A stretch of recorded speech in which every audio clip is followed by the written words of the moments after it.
मणिपुर राजस्थान के बाद पटना में एक बड़ी घटना घटी है। और जिस प्रकार की घटना मणिपुर में घटी थी, जिस प्रकार की घटना राजस्थान में घटी थी, सेम उसी पैटर्न को फॉलो करते हुए पटना में एक दलित महिला के साथ हैवानियत हुई है। उसके कपड़े उतारकर उसको पीटा गया है और फिर उसके मुंह में पेशाब तक कर दी गई है।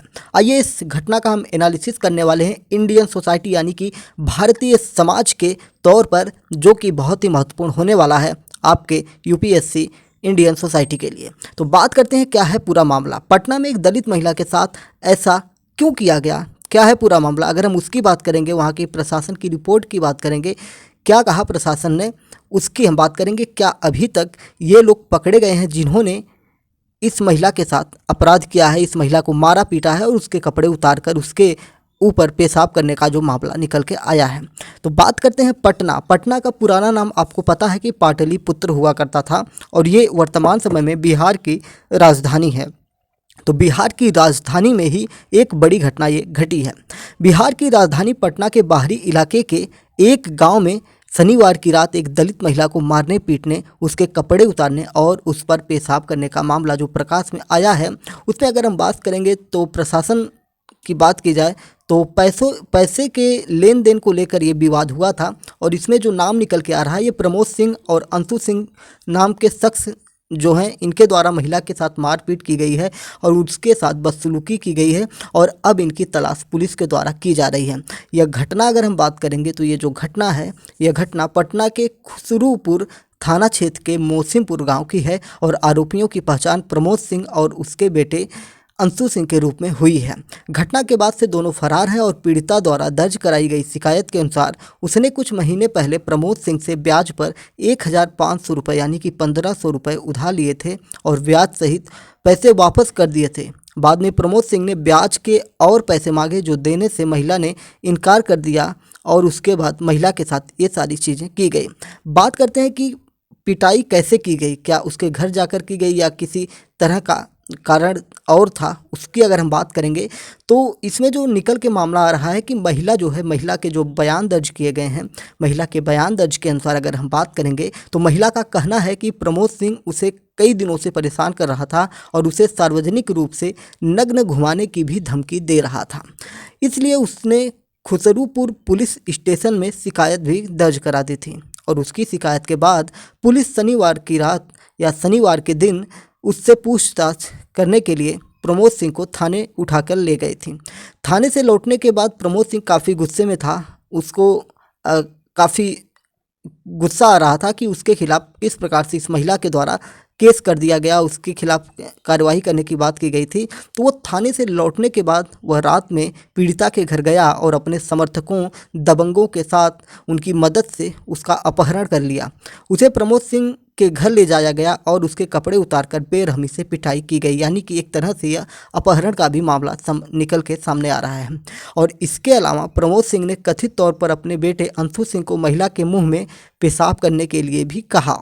पीड़िता किसी तरह वहां से छूटकर अपने घर गई। उसके परिवार के सदस्यों ने पुलिस को घटना की जानकारी दी, लेकिन पुलिस ने पीड़िता को प्राथमिक स्वास्थ्य केंद्र में भर्ती कराया और खुसरूपुर थाने के प्रभारी सियाराम यादव ने कहा कि हमने आरोपियों के खिलाफ प्राथमिकी दर्ज कर ली है और उन्हें पकड़ने के लिए छापेमारी की जा रही है और पीड़िता अस्पताल में भर्ती है और उसका इलाज चल रहा है। तो ये आप देख रहे हैं कि किस प्रकार से बिहार की अगर हम बात करेंगे तो ख़ास तौर पर बिहार में लगातार ऐसे अपराध निकल के आ रहे हैं। और आपने देखा होगा कि अभी हाल ही में 1-2 दिन पहले एक वीडियो वायरल हो रहा है जिसमें मनीष कश्यप का वीडियो वायरल हो रहा है और लगातार मनीष कश्यप इन्हीं चीज़ों को उजागर कर रहा है कि जो बिहार है, बिहार में लगातार क्राइम अपने चरम पर चल रहा है। राजनीतिक सत्ता जो है वो लोगों को दबा रही है और पुलिस प्रशासन किसी भी प्रकार का कार्य नहीं कर रही है, ऐसा मनीष कश्यप के द्वारा कहा जा रहा था। और मनीष कश्यप ने ये भी कहा कि मैं चारा चोर का बेटा नहीं हूँ, मैं फौजी का बेटा हूँ और जब भी बाहर आऊँगा तो मैं खुद सरकार चला के दिखाऊँगा। ऐसी बातें मनीष कश्यप के द्वारा की गई और भी उसमें पुलिस के ऊपर उन्होंने आरोप लगाया कि मुझे गजेड़ियों भंगेड़ियों के बीच में बिठा दिया जाता है और जिसकी वजह से मेरा दिमाग फटने को तैयार हो जाता है, क्योंकि जो नशा करता है तो जो गांजे वगैरह का धुआं होता है उसके मुँह पर फेंक दिया जाता है अपराधियों के द्वारा। तो इन सब चीज़ों को लेकर मनीष कश्यप आवाज़ उठाते रहते हैं और लगातार क्राइम के खिलाफ भी मनीष कश्यप ने बहुत सारी आवाज़ उठाई थी और कहीं ना कहीं उनके ऊपर जो आरोप लगाए गए थे कोर्ट में कहीं ना कहीं प्रशासन ने उसको साबित करने की कोशिश की है और इसीलिए उनके ऊपर ये सारे मुकदमे लगे हैं। अब किस प्रकार से क्या मामला चल रहा है, कोर्ट में चल रहा है, जब भी उसका फैसला आएगा तो उस पर हम एक बार एनालिसिस करेंगे। लेकिन यहाँ पर आप देख रहे हैं कि किस प्रकार से महिलाओं के लिए भारत सरकार ने 33% आरक्षण की बात की है लोकसभा विधानसभा में, लेकिन आप यहाँ पर देख रहे हैं कि किस प्रकार से महिलाओं के साथ अभद्रता की जा रही है। कुछ पैसों के लिए उनके साथ इस प्रकार से मारपीट की जा रही है, उनके मुंह पर पेशाब कर दिया जा रहा है और कहीं ना कहीं अब ये बातें निकल के आ रही हैं। अगर हम नाम की बात करें तो इसमें देखिए नाम जो है ना, इस नाम पर मत जाइएगा। जैसे यहाँ पे प्रमोद सिंह, अंशु सिंह दिया है, तो बिहार की अगर मैं खास तौर पे बात करूँ, बिहार में सभी जाति के लोग सिंह अपने नाम के साथ लगाते हैं, वहाँ पे सिंह आम बात है। अगर आप राजपूत से जोड़ रहे हैं तो इसको पहले एक बार देखना पड़ेगा कि ये राजपूत समाज से हैं या नहीं है, क्योंकि मैं बहुत सारे ऐसे लोगों को जानता हूँ जो राजपूत नहीं हैं फिर भी अपने नाम के साथ सिंह लगाते हैं और सिंह के बाद भी कुछ टाइटल्स होती हैं तो वो लगाते हैं। लेकिन इस बात को प्रशासन ही बता सकता है कि ये किस जाति से हैं, क्या चीज़ें हैं। अगर इस प्रकार की दबंगई की गई है तो ऐसे दबंगई के किस्से तो जाति विशेष से ही निकल के आते हैं, तो उनके द्वारा किया गया होगा। लेकिन नाम मैं यहाँ पे एक नहीं कह सकता हूँ कि ये जो प्रमोद सिंह हैं, अंशु सिंह है, ये राजपूत हैं, क्योंकि बिहार में ज़्यादातर, पंजाब में भी आप देखेंगे तो पंजाब के हर कास्ट के लोग अपने नाम के साथ सिंह लगाते हैं। तो यहाँ पे जातिवाद मैं इसको क्लियर नहीं कर पाऊँगा कि ये जातिवाद किस प्रकार से, क्योंकि जातिवाद से भी होते हैं। क्योंकि होता क्या है कि अक्सर गरीब लोग बड़ी जातियों से या बड़े लोगों से, रईस लोगों से पैसे लेते हैं और पैसे ना वापस कर पाने पर उनके प्रताड़ना का शिकार भी हो जाते हैं। उनके द्वारा शोषण भी इनका होता रहता है लगातार। बहुत सारे ऐसे मामले निकल के आते हैं, हर महीने हर दिन ऐसे मामले निकल के आते हैं कि कुछ लोगों के द्वारा जो बड़े होते हैं और छोटे लोगों को इसका शिकार बनाया जाता है। तो यहाँ पे ये चीज़ें क्लियर करने वाली बात होंगी। तो मैंने आपको पहले ही बताया ना कि इन सारी चीज़ों को काफ़ी डिटेल में आपको देखना पड़ता है कि टाइटल से अगर आप जाएंगे तो टाइटल से बहुत सारा विवाद होता है। अगर हम देखें तो ये जो मसला है कहीं ना कहीं, ये जो हमारे पॉलिटिकल साइंस की अगर बात करेंगे तो यहाँ पे जो समानता का अधिकार है उसका हनन किया गया है और महिला को जो कांड किया गया इसके साथ, इसको नग्न किया गया है, इसके ऊपर पेशाब करने का मामला निकल के आया है, कहीं ना कहीं बहुत ही ज़्यादा निंदनीय है। और इनके साथ तो खैर बिहार पुलिस का तो मुझे पता नहीं, लेकिन अगर यूपी पुलिस होती तो इनके साथ कुछ बढ़िया सलूक करती। बढ़िया का मतलब समझ रहे हैं ना कि यूपी में बोली से कम गोली से ज़्यादा बातचीत होती है। तो ये जो कांड है खुसरूपुर थाना क्षेत्र के मोसिमपुर गांव की है और इसमें जो पहचान किए गए हैं प्रमोद सिंह और उनके बेटे अंशु सिंह हैं। तो अगर उत्तर प्रदेश पुलिस होती तो शायद ये अब तक पैर से लंगड़े भी हो चुके होते हैं। खैर देखने वाली बात होगी कि बिहार पुलिस क्या करने वाली है। और मात्र 1500 रुपयों के लिए ये सारा कुछ किया गया। 1500 रुपये कुछ लोग तो रोज़ सिगरेट और गांजा भांग में उड़ा देते हैं, नशा करने में उड़ा देते हैं। और 2 4 10 लोग अगर मार्केट में चले जाते हैं तो चाउमीन पिज्ज़ा बर्गर खाने में उड़ा देते हैं।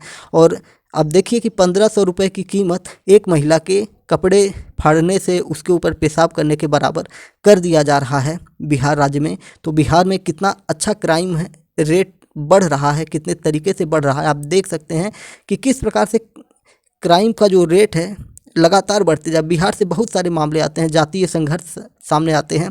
तो इन सब पर कहीं ना कहीं बात की जाए, स्पष्ट रूप में कही जाए तो बिहार सरकार फेल नज़र आती है और इस पर बिहार सरकार को लगातार काम करना चाहिए, जिससे प्रशासन वहाँ पे मजबूत होगा। जब प्रशासन मजबूत होगा तो वहाँ की इकॉनमी बढ़ेगी, वहाँ के लोगों में विश्वास बढ़ेगा, तो वहाँ पे और अच्छी चीज़ें डेवलप की जाएंगी, जिससे वहाँ के लोगों को अच्छे कार्य करने के लिए और अच्छी चीज़ों के लिए मोटिवेट किया जा सकता है। लेकिन अगर इस तरह के मामले सामने आएंगे तो कैसे कोई बाहर का वहाँ जाकर प्रोजेक्ट लगाएगा या किस प्रकार से वहाँ पे काम करेगा। रंगदारी, गुंडई और दबंगई तो बिहार का एक तरह से कल्चर माना जाता है। बिहार ही नहीं, उत्तर प्रदेश में भी रंगदारी, गुंडई और दबंगई कल्चर माना जाता था। लेकिन योगी आदित्यनाथ के आने के बाद उत्तर प्रदेश में इन चीज़ों पर काफ़ी लगाम लगाई गई है। ये नहीं कहा जा सकता है कि उत्तर प्रदेश से दबंगई, गुंडई और ये सब चीज़ें समाप्त हो गई हैं, बिल्कुल नहीं समाप्त हुई हैं। अभी हाल ही में आपने देखा होगा कि एक बच्ची के साथ किस प्रकार से उसका दुपट्टा खींचा गया था और गिरने से उसकी मौत हो गई थी, पीछे से बाइक आती है। तो हाँ, इसके बाद ये हुआ कि उन दोनों की गिरफ्तारी होती है। वो किसी प्रकार से भागते हैं या उन्हें सिर्फ दिखाने के लिए गोली मार दिया जाता है, लेकिन उनकी गिरफ्तारी हो जाती है। वो आज जेल में हैं, उनके ऊपर कार्यवाहियाँ की जा रही हैं। लेकिन बिहार में अभी ये जो मामला है, इसमें अभी ये बताया जा रहा है कि उनकी गिरफ्तारी के लिए या उनको पकड़ने के लिए कार्य किया जा रहा है, अभी उन्हें पकड़ा नहीं जा सका है। तो बिहार पुलिस इतनी कमज़ोर तो है नहीं कि वो किसी को पकड़ नहीं सकती है। तो ये है समाज की सच्चाई, जो इंडियन सोसाइटी के माध्यम से हम आपके सामने उभारते रहते हैं, बताते रहते हैं कि किस प्रकार से सरकारें सिर्फ बात करती हैं और संरक्षण देने की बात करती हैं, महिलाओं का संरक्षण की बात करती हैं, लेकिन जब संरक्षण की बात आती है तो कहीं ना कहीं फेल नज़र आती है। तो मैं सीधा सीधा कहूँगा कि यहाँ पे बिहार सरकार, बिहार पुलिस इस मामले में फेल हुई है। क्योंकि जब महिला ने पहले एक बार रिपोर्ट लिखवाई थी तो किस प्रकार से उस व्यक्ति के ऊपर कार्रवाई की गई, थाने में बुलाया गया और इतना हौसला उसका बुलंद था कि थाने से वापस आने के बाद महिला के साथ इतना बड़ा अत्याचार करता है और फिर फरार भी हो जाता है और बिहार पुलिस हाथ पे हाथ रखे बैठी रहती है। उम्मीद है कि आपको पूरा न्यूज़ समझ में आ चुका होगा। आप भी अपने विचार इस न्यूज़ के बारे में बता सकते हैं कि क्या है, पूरा आपके मन में क्या विचार हैं या इन दोनों के साथ कैसे सलूक किए जाने चाहिए, क्या इनके साथ न्याय किया जाना चाहिए और महिला को क्या अब इस स्थिति में क्या बिहार सरकार का कोई बड़ा मंत्री इनके यहाँ जाएगा और क्या उस 1500 रुपये को उन दबंगों को देकर इस महिला को कर्ज मुक्त करेगा? क्या ऐसी चीज़ें हो सकती हैं? इस देश में सिर्फ बड़े बड़े व्यापारियों के लोन वापस लिए जा सकते हैं, उनके लोन माफ़ किए जा सकते हैं, लेकिन छोटे छोटे जो गरीब लोग हैं वो 1000 रुपये 1500 रुपये के लिए अपनी इज्जत नुचवाने के लिए तैयार रहते हैं। और आप देख रहे हैं कि किस प्रकार से इस महिला के साथ अभद्रता की गई है। चैनल पर नए हैं तो चैनल को सब्सक्राइब करके हमारे साथ जुड़ सकते हैं देश दुनिया की खबरों के लिए और भारतीय समाज में क्या चल रहा है, भारत के हर कोने से, हर राज्य के हर एक कोने से जो भी बड़ी न्यूज़ आएगी, जो भी चीज़ें होंगी जो हमें लगेगा कि वो हमारे समाज से जुड़ी हुई चीज़ है, वो आपके सामने हम ज़रूर प्रस्तुत करेंगे, बिल्कुल एक्सप्लेनेशन के साथ। जय हिंद, नमस्कार, भारत माता की जय।